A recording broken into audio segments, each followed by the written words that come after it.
नमस्कार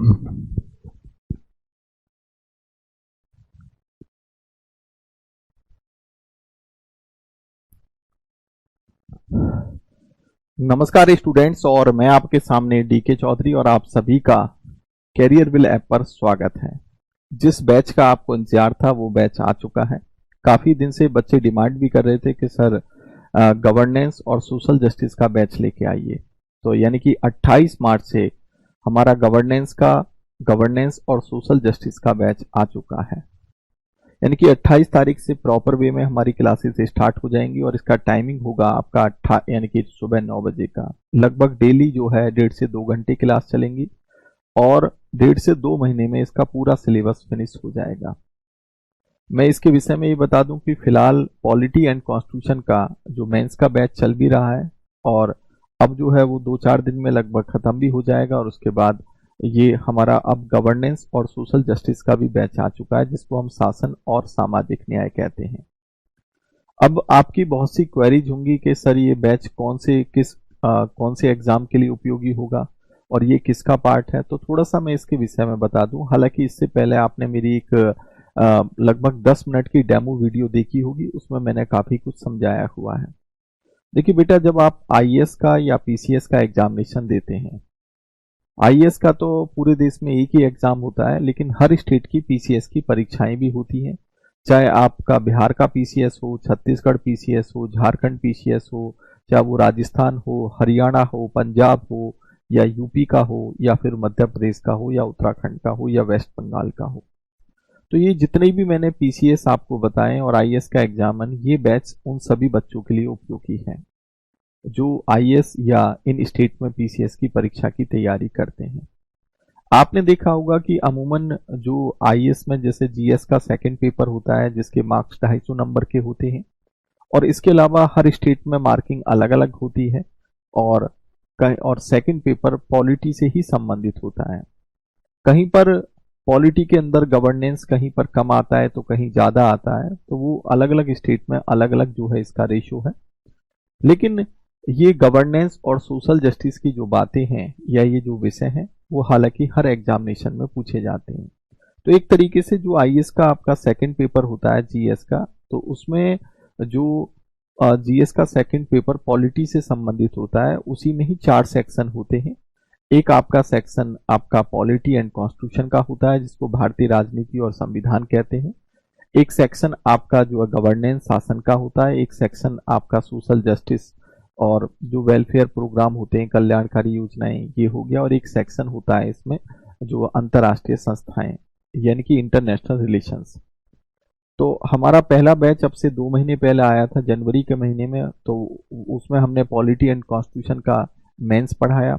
फिर अब दूसरा बैच हमारा इसी में ही जो सामाजिक न्याय और गवर्नेंस का आ रहा है, और जब इसे खत्म होने के बाद फिर हमारा बैच आएगा अंतर्राष्ट्रीय संस्थाओं का यानी कि अंतर्राष्ट्रीय संबंधों का, इंटरनेशनल रिलेशंस का।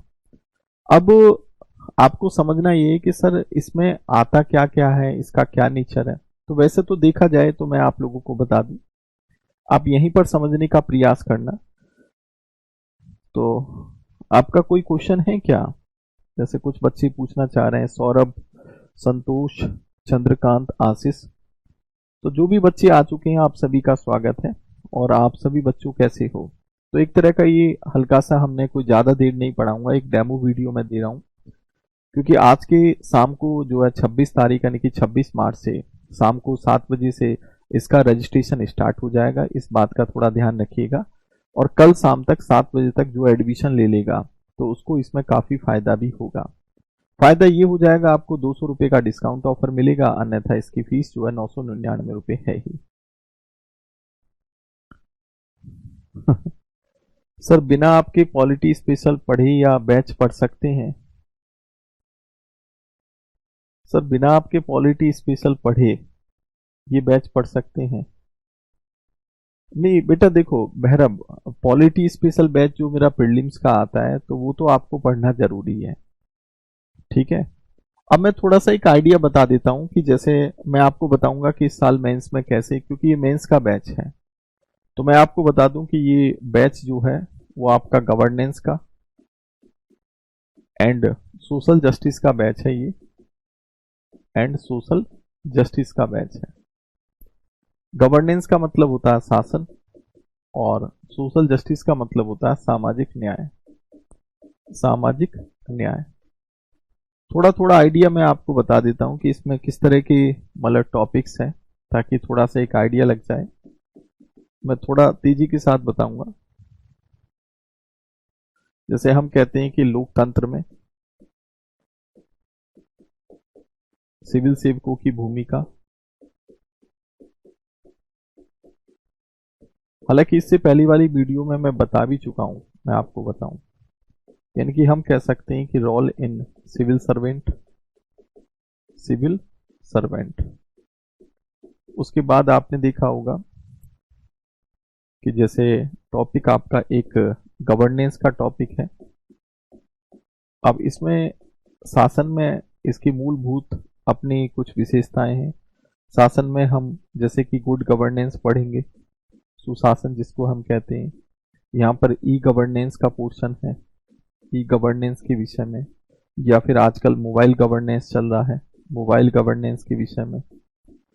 या कहने का मतलब जैसे आरटीआई है, राइट टू इंफॉर्मेशन है। या इसके अलावा जैसे शासन में हम देखते हैं कि जवाबदेहिता और उत्तरदायित्व, जवाबदेहिता और उत्तरदायित्व है। यानी कि इंग्लिश में इसको क्या कहेंगे हम, accountability and responsibility in governance या गवर्नमेंट।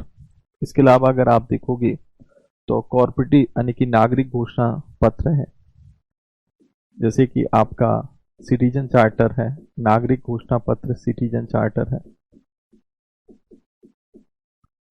कॉर्पोरेट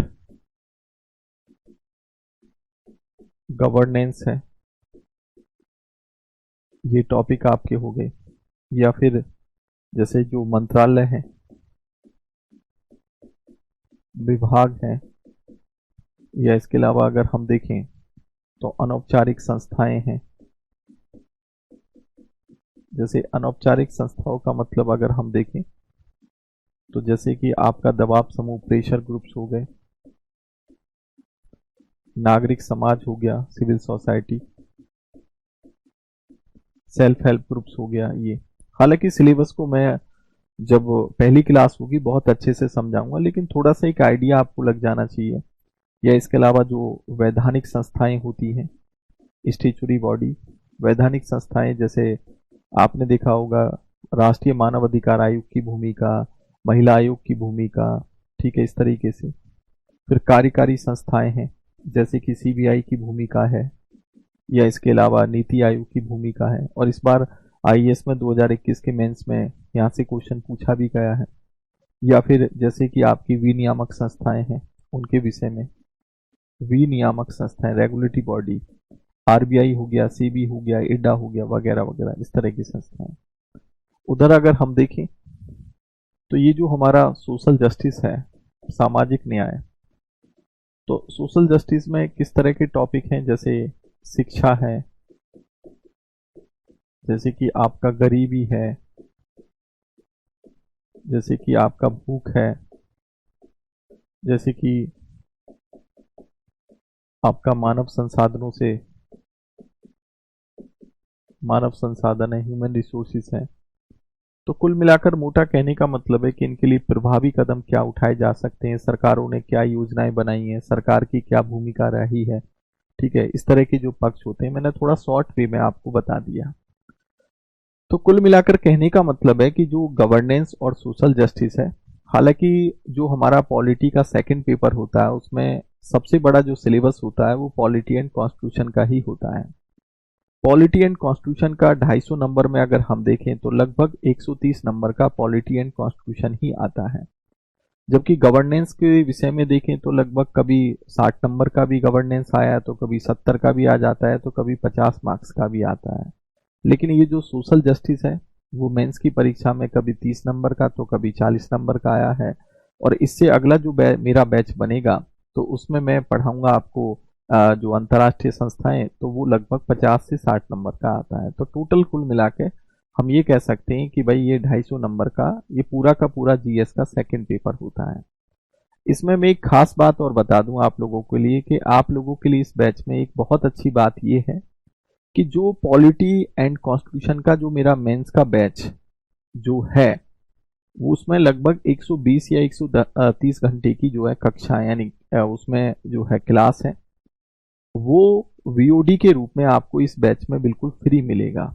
गवर्नेंस और सोशल जस्टिस आपको लाइव में पढ़ाया जाएगा और जबकि पॉलिटी एंड कॉन्स्टिट्यूशन का वीओडी जो है रिकॉर्डेड वीडियो आपको फ्री में मिलेंगी लगभग 120 से 130 घंटे की।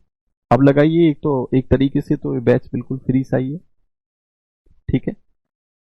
तो मैं आपको यहां पर बता दूं कि ये बैच हालांकि देखिए प्रीलिम्स वाले पढ़ना चाहे तो पढ़ सकते हैं, कोई दिक्कत नहीं है, ठीक है, लेकिन बट प्रॉपर वे में ये जो बैच है वो मेंस के लिए है, मैं आपको स्पष्ट बता दूं, ठीक है।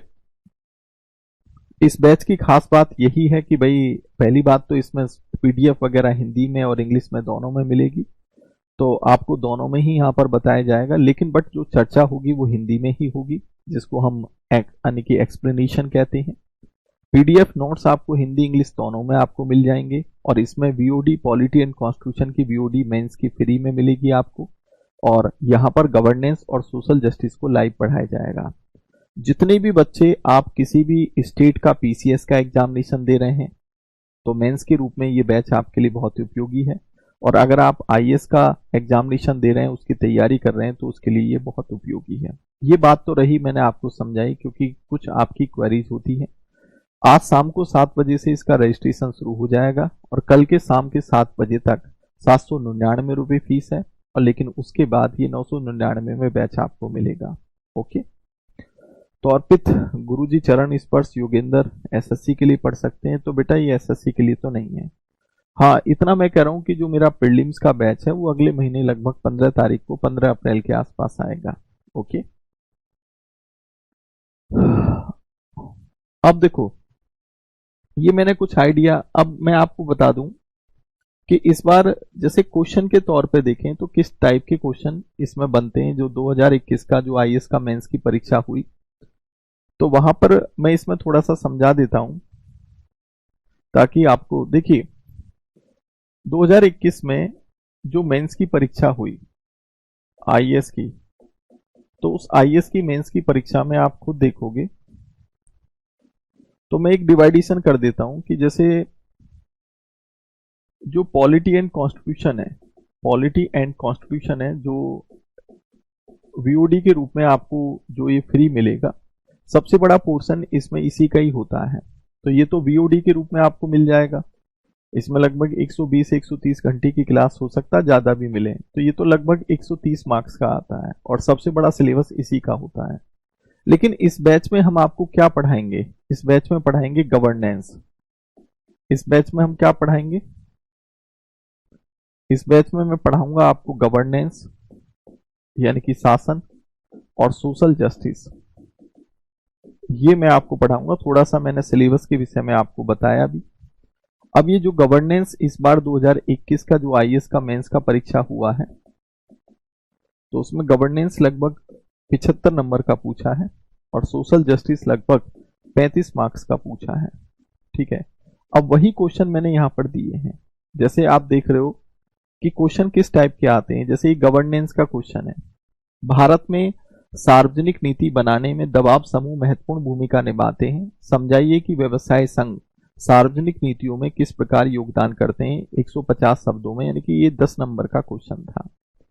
Pressure groups play a vital role in influencing public policy making India, explain how the business association contribute to public policy, 150 words. तो जब भी हम कोई आंसर लिखते हैं तो हमें पहले क्वेश्चन को बहुत अच्छे ढंग से पढ़ना होता है। जैसे मैंने पढ़ा यहाँ पर कि भारत में सार्वजनिक नीति जो पब्लिक पॉलिसी होती है उनमें दबाव समूह की महत्वपूर्ण भूमिका होती है, ठीक है। तो हमें सबसे पहले तो दबाव समूह के विषय में बताना है कि दबाव समूह होते क्या है, फिर साथ में हमें कनेक्ट करना है कि समझाइए कि व्यवसाय संघ यानी कि जो व्यवसाय संघ होते हैं जैसे कि आपका फिक्की हो गया, सीआईआई हो गया, एसोचैम हो गया, वो सार्वजनिक नीतियों में किस प्रकार योगदान करते हैं। तो दो चीजों पे आपको यहाँ फोकस करना है। पहली बात तो हमें ये पता होना चाहिए कि दबाव समूह होते क्या हैं। और कितने टाइप के दबाव समूह होते हैं। दूसरी बात, सरकार में या शासन में दबाव समूह की क्या भूमिका होती है और उसमें भी महत्वपूर्ण जो व्यापारिक संघ होते हैं उनकी क्या भूमिका होती है। समझे कि नहीं समझे? तो आप अच्छी तरह जानते हो कि जैसे हम एक एग्जाम्पल के तौर पर लेते हैं, आपने देखा होगा कि कृषि आंदोलन काफी लंबे टाइम तक चला और बाद में आकर सरकार ने तो 3 एग्रीकल्चर बिल को वापस भी लिया। हालांकि आप इसको कृषि आंदोलन का दबाव कहिए, कृषि आंदोलन का एक तरीके से दबाव ही था, क्योंकि कहीं ना कहीं जो कृषि आंदोलन ये जो हुआ, तो ये कृषक आंदोलन जो होते हैं या ये दबाव समूह ही तो था एक तरह का। देखिए, दबाव समूह एक्चुअली में औपचारिक अनौपचारिक दोनों तरीके से, इनके कहने का मतलब है वैसे तो ये अनौपचारिक होते हैं, लेकिन ये शासन को या सरकार को या हम प्रशासनिक जो व्यवस्था को ये डायरेक्ट इनडायरेक्ट दोनों तरीके से प्रभावित करते हैं। हालांकि राजनीति में या शासन में इनकी डायरेक्ट भूमिका नहीं होती, लेकिन ये एक तरीके से उनको प्रभावित करते हैं और कहीं ना कहीं ये लॉबिंग भी बनाते हैं। आपने देखा होगा कि ये जो दबाव समूह होते हैं कई तरह के हो सकते हैं। भाई, दबाव समूह आपने देखा कृषि आंदोलन हुआ तो कृषि आंदोलन जो कृषक जो आंदोलन था वो एक तरह का दबाव समूह था, प्रेशर ग्रुप था। जाति आधारित दबाव समूह होते हैं, ठीक है। आप धर्म आधारित दबाव समूह होते हैं, व्यापारिक संघों के दबाव समूह होते हैं, जैसे सीआईआई हो गया, फिक्की हो गया। आपका स्टूडेंट ग्रुप हो सकते हैं, वो दबाव समूह माने जाते हैं। आपने देखा होगा कि अलग अलग टाइप के जैसे महिला ग्रुप अपने आप में एक दबाव समूह के रूप में काम कर सकते हैं। जो बैंकिंग ग्रुप होता है या फिर जो मजदूर संगठन होते हैं वो सब एक तरीके से दबाव समूह तो होते हैं। ये सरकार पर अपना प्रभाव बनाते हैं और सरकार को कहीं ना कहीं या शासन व्यवस्था को कहीं ना कहीं ये प्रभावित भी करते हैं। ये राजनीति में सीधे सीधे भाग नहीं लेते, लेकिन इनडायरेक्ट वे में राजनीति को ये प्रभावित करते हैं। ये किसी ना किसी राजनीतिक पार्टी को अपना जो है पक्ष भी देते हैं, एक तरीके से क्या है उनका समर्थन भी करते हैं। और इस तरीके से देखा जाए तो ये राजनीति को और प्रशासन को डायरेक्ट और इनडायरेक्ट रूप में दोनों तरीके से प्रभावित करते भी हैं। हालांकि दबाव समूह की भूमिका सकारात्मक भी होती है, नकारात्मक भी हो सकती है, ठीक है। तो जब हम चैप्टर पढ़ेंगे एक अनौपचारिक समूह वाला या अनौपचारिक संगठन का, तो उसमें हम नागरिक समाज के विषय में बताएंगे, दबाव समूह के विषय में बताएंगे, सेल्फ हेल्प ग्रुप्स के विषय में बताएंगे कि भाई क्या होता है। क्योंकि यहाँ से हमेशा आईएएस में या स्टेट पीसीएस में क्वेश्चन हमेशा से पूछा जाता रहा है कि भाई इनकी भूमिका क्या होती है, ठीक है। रिया कह रही है कि सर आप बोर्ड पर लिखकर नोट्स बनवाते हैं या पीपीटी से पढ़ाते हैं। बेटा, मेरा दोनों तरीका होता है। होता क्या है कि क्योंकि मेंस है, मेंस में कहीं ना कहीं डेस्क्रिप्टिव जो है डेस्क्रिप्टिव की आवश्यकता होती है, तो कहीं ना कहीं लिखना भी बहुत जरूरी है, क्योंकि आप बहुत सी बातों को कैसे याद करोगे। तो यानी कि मैं लिख के भी समझाता हूं और साथ में जो पीपीटी वगैरह होती है वो भी आपको पीडीएफ के रूप में दी जाती है। दोनों तरीके से बेटा होता है।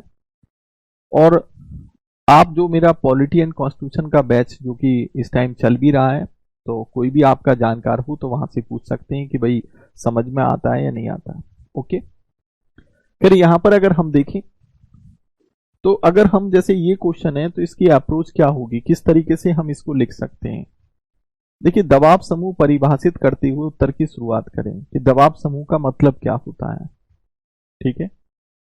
तो दबाव समूह के विषय में हम क्या कह सकते हैं कि दबाव समूह एक तरीके से एक अनौपचारिक संगठन होते हैं। ये प्रत्यक्ष या अप्रत्यक्ष रूप से जो राजनीति, शासन व प्रशासन को प्रभावित करते हैं। राजनीति के साथ इनका कोई सीधा संबंध नहीं होता है, ठीक है। और राजनीति जो यानी कि दबाव समूह ये सकारात्मक व नकारात्मक दोनों तरह की भूमिका निभाते हैं। लेकिन हालांकि इस क्वेश्चन में सकारात्मकता की बात व्यापारिक संघ के रूप में की गई है, उसी पर हमें फोकस करना है। फिर सार्वजनिक नीतियों व कानून के निर्माण में दबाव समूह की भूमिका को उदाहरण देकर समझाइए। खासकर जैसे आपका कृषि आंदोलन हुआ या आपके श्रम कानूनों के विरुद्ध श्रम संघों का आंदोलन आदि। हालांकि कृषि आंदोलन का तो आपने देखा होगा कि सरकार को कृषि आंदोलन वापस, लेकिन हमें जो व्यापारिक संघ है उसके विषय में ज्यादातर लिखना है। तो आपने देखा होगा, मैं चलो पॉइंट सीधा सीधा इसको पूरा ही बता देता हूं। सार्वजनिक नीतियों में व्यवसाय संघों जैसे फिक्की आदि की भूमिका का उदाहरण देकर समझाना है। जैसे आप देखोगे निजीकरण को लाया गया, तो ये जो फिक्की है, सीआईआई है, जो व्यापारिक संघ है, इन्होंने अपनी क्या है, इन संघों ने जो है सरकार से जो है रिकमेंडेशन भी ली, यानी कि सरकार से सिफारिश की थी कि भाई निजीकरण व्यवस्था को लाया जाना चाहिए। कर प्रणाली में सुधार की बात की थी, जीएसटी को लाया गया, सरलीकरण, श्रम कानूनों में सुधार लाए गए, यानी कि लगभग 29 कानूनों को 4 कानूनों में डिवाइड कर दिया गया था। जटिल कानूनों की समाप्ति हुई, कॉरपोरेट कर में कटौती की गई, जैसे 30% का कॉरपोरेट कर था उसको 22% कर दिया था, और नई शिक्षा नीति को लाया गया। तो कहीं ना कहीं ये जो दबाव समूह होते हैं, इनकी भूमिका सरकार में या शासन व्यवस्था में पॉजिटिव भी होती है। इसी तरह बैंकिंग संगठन की सार्वजनिक नीतियों को प्रभावित करते हैं। और फिर निष्कर्ष, तो ये तो थोड़ा सा मैं आपको बता रहा हूं, लेकिन अगर हम इसको विस्तार पूर्वक लिखना चाहें, क्योंकि ये 150 शब्दों में पूछा गया है, तो कोई ज्यादा बहुत बड़ी बात नहीं है, इसको मैं विस्तार पूर्वक भी बता देता हूं। आपने देखा होगा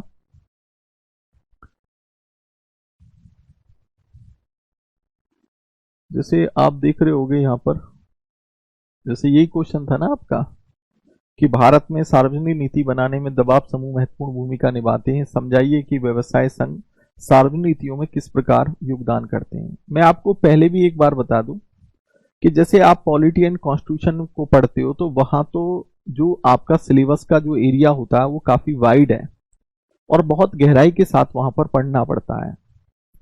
लेकिन यहां पर ऐसा है कि यहां पर ऐसा नहीं है, बहुत ज्यादा गहराई के साथ पढ़ने की आवश्यकता नहीं है। आपकी अप्रोच जो है एक व्यवहारिक होनी चाहिए, आपको चीजों के विषय में थोड़ा सा पता होना चाहिए, अन्यथा आप लिखने के लिए बड़े आराम से चीजों को यहां पर आंसर को लिख सकते हो। तो कहीं ना कहीं आपकी व्यवहारिकता के साथ ही जुड़ा हुआ है, और आपका आंसर गवर्नेंस में और सोशल जस्टिस में हमेशा आंसर आपका अपडेटेड होना चाहिए।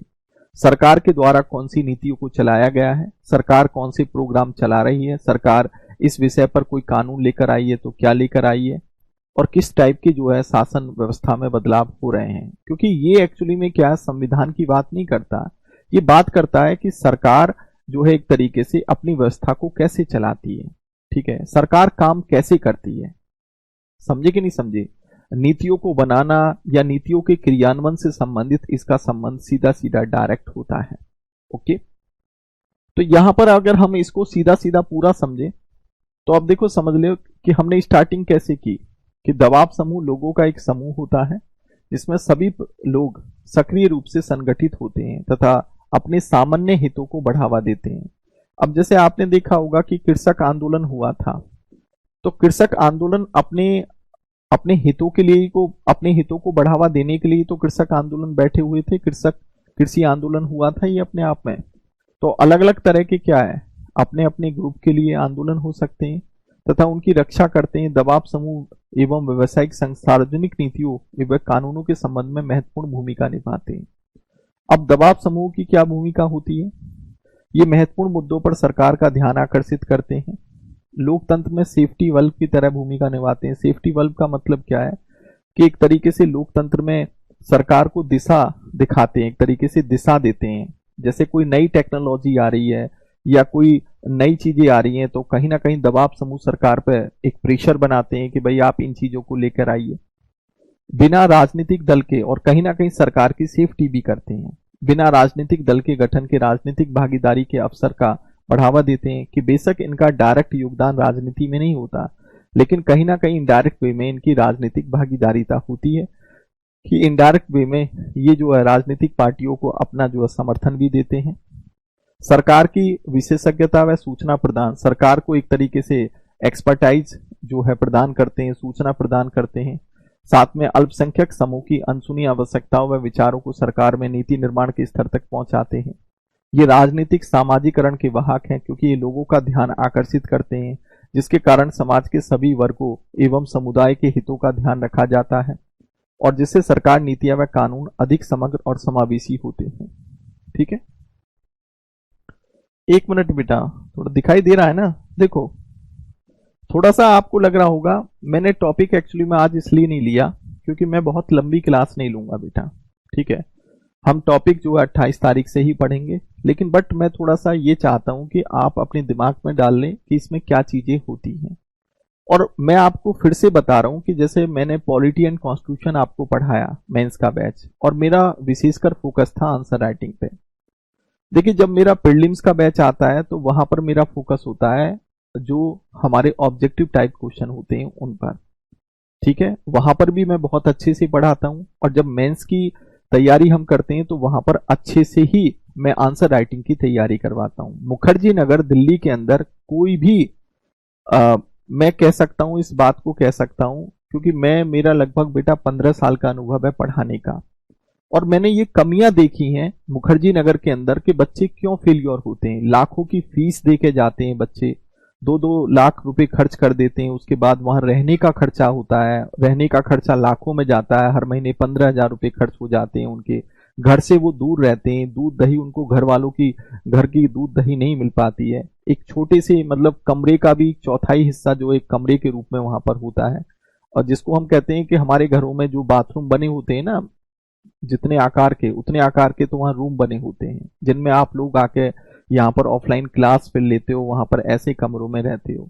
उनका भी किराया 8-8 हजार रुपए होता है, अब लगाइए। तो बच्चा कितना बड़ा संघर्ष करता है, क्यों करता है कि उसको क्वालिटी मिले, कंटेंट मिले। और अब तो ऑनलाइन बेटा आप लोगों को क्वालिटी और कंटेंट मिलने लगा है, और फीस भी अपने आप में नाम मात्र के रूप में। 1,000 रुपए कोई बहुत बड़ी बात थोड़ी होती है, और माना माना देखा जाए तो 800 रुपए ही फीस है। ठीक है, अगर आप आज शाम को 6 बजे से 7 बजे से एडमिशन लेते हैं, तो मेरा कहने का मतलब ये है कि अगर बहुत से बच्चों के आपके दिमाग में ये भी होगा कि सर 1,000 रुपए में क्या देते हो आप, मतलब कहीं ऐसा तो नहीं कि मजाक तो नहीं कर रहे। मतलब कई बार मेरे से बच्चों ने ये बात भी कही है कि सर ये कोई मजाक तो नहीं है कि 1,000 रुपए में आप जो है गवर्नेंस और सोशल जस्टिस पढ़ा रहे हो, साथ में आपकी हमें पॉलिटी एंड कॉन्स्टिट्यूशन की वीओडी भी मिल रही है। तो बेटा ये हकीकत है, ये कोई मजाक नहीं है। क्वालिटी कंटेंट आपको अच्छा मिलेगा, कहीं से भी कंपैरिजन कर सकते हो, चाहे आपका कोई भाई या साथी कहीं भी पढ़ रहा हो, क्वालिटी कंटेंट वहां से बेटर ही मिलेगा, अच्छा ही मिलेगा। रही बात कोई भी कोचिंग सेंटर जहां पर आप ऑफलाइन पढ़ चुके हो या पढ़ रहे हो या पढ़ने की सोच रहे हो, आंसर राइटिंग पे कोई खास फोकस नहीं होता है, और देन यही कारण है कि आपका सिलेक्शन नहीं हो पाता है। क्योंकि बेटा जब तक तुम मेंस में आंसर राइटिंग की प्रैक्टिस ही नहीं करोगे, ठीक है, तो फिर कैसे आपका सिलेक्शन होगा, चाहे आप कितने भी अच्छे बुद्धिमानी क्यों ना हो, चाहे आपके 99% ही आपकी हर क्लास में क्यों ना आए हो। एक तरीका होता है बेटा सिलेक्शन का। एक कहने का मतलब है कि अगर आप एक बार बताओ कि अगर आपको कहीं जाना हो तो वो रास्ता तो तय करना होगा कि नहीं करना होगा। भाई बिना रास्ता तय किए हुए थोड़ी जा सकते हो आप। तो मेरा कहने का या बताने का मतलब बेटा आप लोगों से यही है कि मेंस का रास्ता एक ही है, और वो रास्ता है आंसर राइटिंग। अगर आप आंसर राइटिंग पर फोकस नहीं करोगे तो आपका किसी भी तरीके से सिलेक्शन नहीं हो सकता। तो हमेशा बेटा मेरी एक बात ध्यान रखना कि अगर आप प्रीलिम्स निकालना चाहते हो तो प्रीलिम्स के लिए हमेशा एमसीक्यू पे फोकस करो और इसकी ज्यादा से ज्यादा प्रैक्टिस करो। अगर आप मेंस निकालना चाहते हो और मेंस पे आपका फोकस है तो फिर आंसर राइटिंग जरूर करिए। आंसर राइटिंग कोई माँ के पेट से सीख के थोड़ी आता है, भाई आप यहीं पर सीखते हो। बस आपके पास कंटेंट अच्छा होना चाहिए, और देन वो कंटेंट आपका अपडेटेड होना चाहिए। दो चीजों का ध्यान रखें आप हमेशा, और आंसर राइटिंग की प्रैक्टिस करें तो आपकी आंसर राइटिंग हो जाएगा। और रही बात इंटरव्यू, तो इंटरव्यू तो बेटा एक तरह का डेली का आपका एक डेवलपमेंट होता है। ठीक है, धीरे धीरे जब आप किताबों की दुनिया में जाओगे तो वहां से बहुत अच्छा ज्ञान भी मिलता है, उसको आप व्यवहारिकता में अप्लाई करते हो, अच्छी चीजों को सीखते हो, तो वहां से आपका एक पर्सनल डेवलपमेंट भी होता है। समझे कि नहीं समझे? तो इन बातों को थोड़ा सा समझिए कि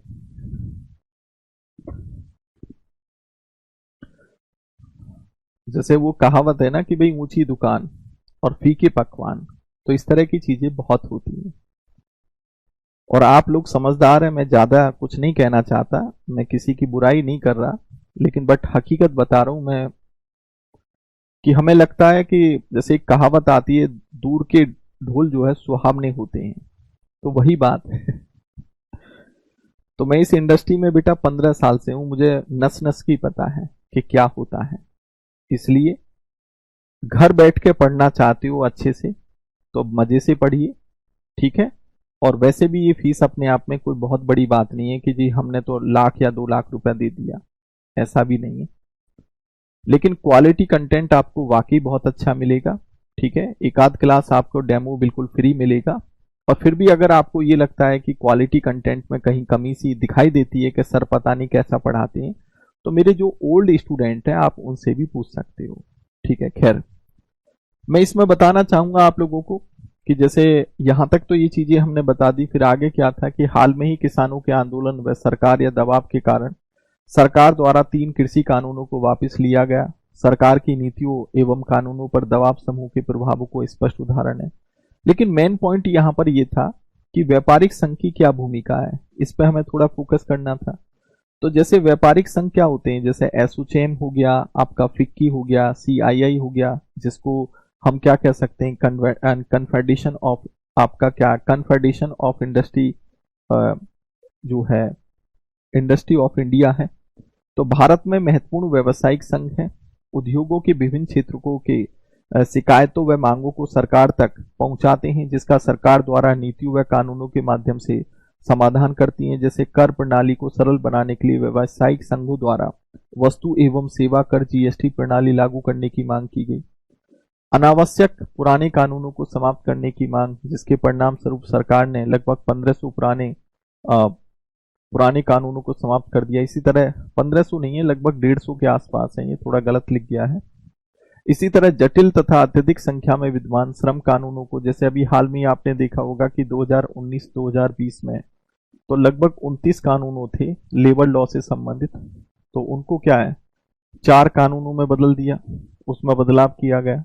ठीक है, ताकि मजदूर को एक सिक्योरिटी मिल सके। जिसके उपरांत सरकार ने 4 श्रम संहिताओं में सभी श्रम कानूनों को समाहित करने का प्रयास किया। इसके अतिरिक्त उद्योगों व व्यवसायिक संघों की मांग एवं दबाव के कारण सरकार द्वारा कॉर्पोरेट टैक्स को वर्ष 2019 में 30% से घटाकर 22%, तो ये 2-4 पॉइंट ही तो आपको लिखने हैं कि भाई जीएसटी को लाया गया। इसके अलावा श्रम कानूनों को क्या है, उनका संहिताकरण किया गया, उनको कोडिफाइड किया गया, 4 कानून बना दिए गए। साथ में जो है बहुत सी पुराने कानूनों को वापस कर दिया गया, जो अंग्रेजों के टाइम के कानून थे। ये महत्वपूर्ण औद्योगिक व व्यावसायिक मुद्दों पर आम सहमति के लिए प्लेटफॉर्म उपलब्ध कराते हैं और विकास एवं तकनीक के नए उभरते क्षेत्रों पर ये सरकार को विश्वसनीय व उपयुक्त रिसर्च प्रदान करते हैं, जिसके आधार पर सरकार नई नीतियों व कानूनों को तैयार करती है। भारत के विदेशी व्यापार से संबंधित महत्वपूर्ण अध्ययन एवं सूचनाओं को इनके द्वारा सरकार को उपलब्ध कराई जाती हैं, जिसका विदेश व्यापार नीतियों में महत्वपूर्ण भूमिका होती है। तो इस प्रकार भारत को लोकतांत्रिक शासन प्रणाली को अधिक समावेशी, संतुलित व मजबूत, ये आपका निष्कर्ष हो गया। क्या हो गया? निष्कर्ष। तो इस प्रकार भारत को लोकतांत्रिक शासन प्रणाली को अधिक समावेशी, संतुलित और मजबूत बनाने तथा सभी वर्गों व क्षेत्रों के अधिकारों व हितों के संरक्षण व दबाव समूह व व्यावसायिक संघ महत्वपूर्ण भूमिका निभाते हैं। कहने का मतलब है, आप में से बहुत से बच्चे को हो सकता है अभी कम समझ में आ रहा हो। कुछ बच्चों को लग रहा होगा कि सर आप क्या ऐसी पीडीएफ के रूप में समझाओगे? नहीं बेटा, मैं तो लिख के ही समझाता हूँ। लेकिन बहुत से बच्चे डिमांड करते हैं कि सर आंसर को लिख के बताइए कि कैसे लिखा जाता है। समझे कि नहीं समझे? तो दोनों तरीके से यहाँ पर चलेगा। वैसे तो चीजें आपको यहाँ लिख के समझाई जाएंगी, लेकिन फिर भी आपको पीडीएफ उपलब्ध कराई जाएगी, ताकि पीडीएफ से आपसे ये होता है कि पीडीएफ में आपके नोट्स आपके उपलब्ध होते हैं, ताकि आसानी के साथ आप शब्दों का चयन कर सको। समझे?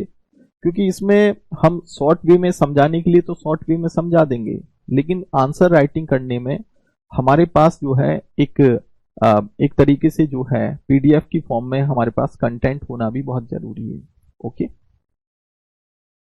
तो यहां तक बेटा समझ में आया कि नहीं आया? पहले तो ये बताइए इतना पॉइंट। वैसे तो मैं आपको बताऊं कि आपने देखा होगा कि अगर मैं आपको बताऊं कि जो मेंस का 2021 का पेपर हुआ है, तो मेंस के 2021 का जो पेपर हुआ है उसमें लगभग 6 क्वेश्चन तो आपके पूछे थे, ये गवर्नेंस से 75 मार्क्स का था। और सोशल जस्टिस की बात करें तो 2021 के पेपर में सोशल जस्टिस, सामाजिक न्याय से संबंधित 3 क्वेश्चन पूछे गए हैं, और वो थे लगभग कितने नंबर के? 35 नंबर के, 35 मार्क्स के। तो टोटल 105 मार्क्स का था। तो लगभग हमारा यही है कि 90 से 100 मार्क्स का आपका गवर्नेंस और सोशल जस्टिस आता है। अब मैंने वही दिए हुए थे यहाँ पर, मैं आपको बताऊं कायदे में, तो क्योंकि मैंने 9 क्वेश्चन छांटे हुए थे कि भाई किस टाइप के क्वेश्चन आए हुए हैं, ताकि आपको थोड़ा एक आइडिया मिले। तो जैसे यहाँ पर हम देखें तो ये तो हमने बता दिया। जैसे एक क्वेश्चन ये आया था, एक कल्याणकारी राज्य की नैतिक अनिवार्यता के अलावा प्राथमिक स्वास्थ्य संरचना धारणीय विकास की एक आवश्यक पूर्व शर्त है, विश्लेषण कीजिए।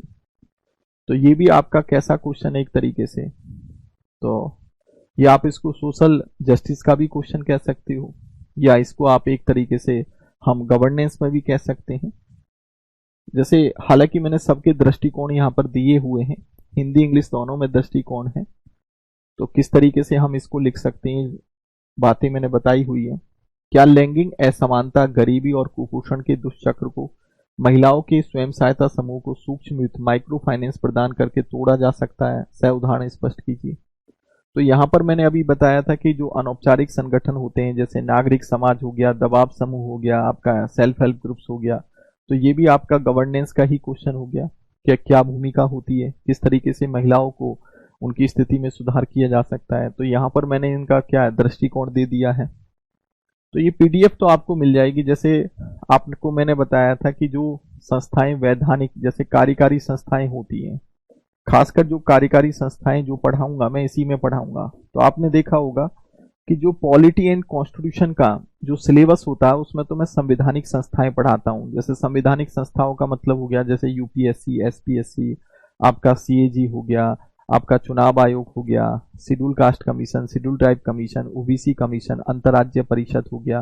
तो जितनी भी तमाम तरह की संवैधानिक संस्थाएं होती हैं जिनको हम कॉन्स्टिट्यूशनल बॉडी कहते हैं, तो वो तो पॉलिटी एंड कॉन्स्टिट्यूशन का पार्ट है। लेकिन इसके अलावा जैसे आपकी स्टेचुरी बॉडी हो गया, आपकी एग्जीक्यूटिव बॉडी हो गया, आपकी रेगुलेटरी बॉडी हो गया, तो ये आपके गवर्नेंस वाले पोर्शन में आता है। तो जैसे सीबीआई अपने आप में एक एग्जीक्यूटिव बॉडी है, सीबीआई का क्वेश्चन है तो ये शासन का ही पार्ट माना जाता है। नीति आयोग का क्वेश्चन होता है, या फिर नेशनल ह्यूमन राइट्स कमीशन का क्वेश्चन है, या परिसीमन का क्वेश्चन है, या महिला आयोग का क्वेश्चन है, ये सब, या सेबी का क्वेश्चन है, इडा का क्वेश्चन है, टीआई का क्वेश्चन है, वो सब क्या है, कार्यकारी, वैधानिक और कैसी संस्थाएं, विनियामक संस्थाएं। तो वो सब कुछ यहाँ पर ही होगा, गवर्नेंस वाले पोर्शन में करवाया जाएगा। संवैधानिक संस्थाओं को छोड़कर जितनी भी अन्य टाइप की संस्थाएं वो सब यहीं पर पढ़ाई जाएंगी। तो कुल मिलाकर काफी टाइप की संस्थाएं मैं आपको पढ़ाने वाला हूँ। लगभग यहाँ पर 20-25 संस्थाएं मिलेंगी आपको मेंस के वे में। तो यहाँ पर मैंने इनका दृष्टिकोण दिया हुआ है, क्या मामला था, करंट का मुद्दा था ये महाराष्ट्र और वेस्ट बंगाल का। जैसे मानवाधिकार का क्वेश्चन है, मानवाधिकार आयोग ने भारत में मानव अधिकार के संरक्षण में काफी हद तक योगदान दिया, फिर भी वो ताकतवर और प्रभावशालियों के विरुद्ध अधिकार जताने में असफल रहे। इनकी संरचनात्मक और व्यवहारिक सीमाओं का विश्लेषण करते हुए सुधारात्मक उपयोग का सुझाव दीजिए। 250 शब्दों में ये 15 मार्क्स का क्वेश्चन पूछा था। तो ये मानवाधिकार कैसी संस्था है, वैधानिक संस्था है, तो यहाँ से क्वेश्चन आया। तो ये टॉपिक आपके सब क्लियर हो जाएंगे। दृष्टिकोण मैंने दिया है, कैसे आंसर इसका लिख सकते हैं। इसके अलावा आपने देखा होगा कि जैसे नागरिक समाज या सिविल सोसाइटी है और गैर सरकारी संगठन है, आम नागरिक और लाभ प्रदान करने के लिए लोक सेवा, ये गवर्नेंस का ही टॉपिक है। तो इस तरह का क्वेश्चन है, 250 शब्दों में पूछा है। तो अनौपचारिक संस्थाएं काफी भूमिका निभाती है। फिर जैसे सामाजिक न्याय आ गया, सोशल जस्टिस, 2021 में यहाँ से जो है क्वेश्चन आपके 35 मार्क्स के आए, 35 मार्क्स के, और 3 क्वेश्चन पूछे गए थे। 3 क्वेश्चन, 2 10-10 नंबर के थे, मतलब 35-10, हाँ, 2 10-10 नंबर के थे, एक 15 नंबर का था सोशल जस्टिस। जैसे ये था, व्यावसायिक शिक्षा और कौशल प्रशिक्षण को सार्थक बनाने के लिए सीखते हुए कमाना, अन वाइल यू, यानी कि कहने का मतलब है, थोड़ा गलत लिखा हुआ है हल्का सा, तो यहाँ पर इसको योजना को सख्त करने की आवश्यकता है, टिप्पणी कीजिए। तो यहाँ पर जो दिया हुआ है कि अर्न वाइल यू लर्न, तो अर्न वाइल यू लर्न, तो ये थोड़ा सा गलत लिखा हुआ है ये इसकी योजना को। तो ये है, हालांकि ये मैंने पूरा समझाया हुआ कैसे लिखेंगे, इसका दृष्टिकोण बताया हुआ, क्या आएगा इसमें, क्या कंटेंट पूछा गया है, ये सब कुछ दिया हुआ है। बहुत अच्छे से करवाऊंगा मैं। जैसे ग्रामीण क्षेत्र में विशेष रूप से डिजिटल निरक्षरता ने सूचना व संचार प्रौद्योगिकी की अल्प उपलब्धता के साथ मिलकर सामाजिक आर्थिक विकास में बाधा उत्पन्न किया है। औचित्य सहित परीक्षण कीजिए। ये क्वेश्चन आपका इसका ही है, सोशल जस्टिस का।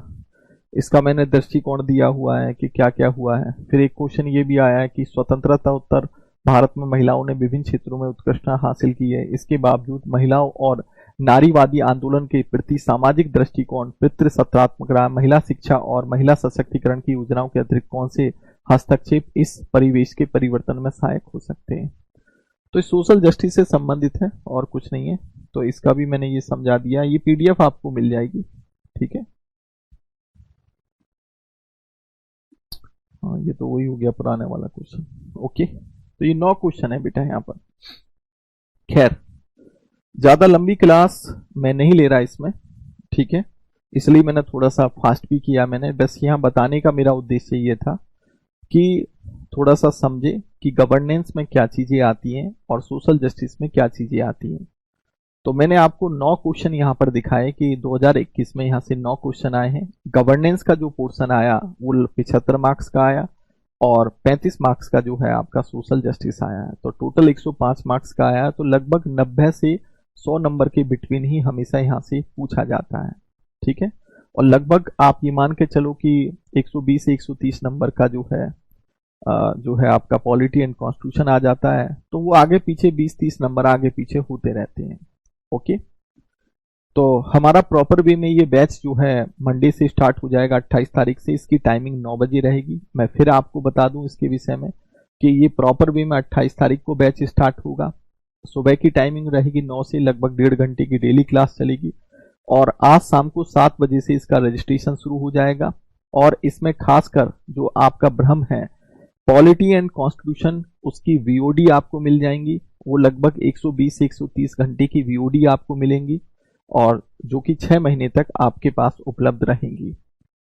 वो मेंस की वीओडी रहेंगी और साथ में ये जो गवर्नेंस और सोशल जस्टिस ये आपको लाइव पढ़ाया जाएगा, ठीक है, समझे। तो लगभग आप ये मान के चलो कि भाई एक तो ये इसकी लाइव क्लास होगी, उसकी वीओडी हो गई, तो बहुत है, यानी कि 999 रुपये फीस है। और आज एडमिशन लेते हो तो 799, मात्र 799 रुपये में। ओके, तो कुल मिलाकर आज की क्लास हम यहीं पर ऑफ करते हैं, मंडे को मिलते हैं।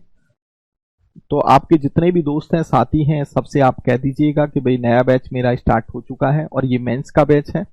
ओके, और इसको ज्यादा से ज्यादा बच्चों शेयर कर दीजिएगा। ओके, नमस्कार, जय हिंद।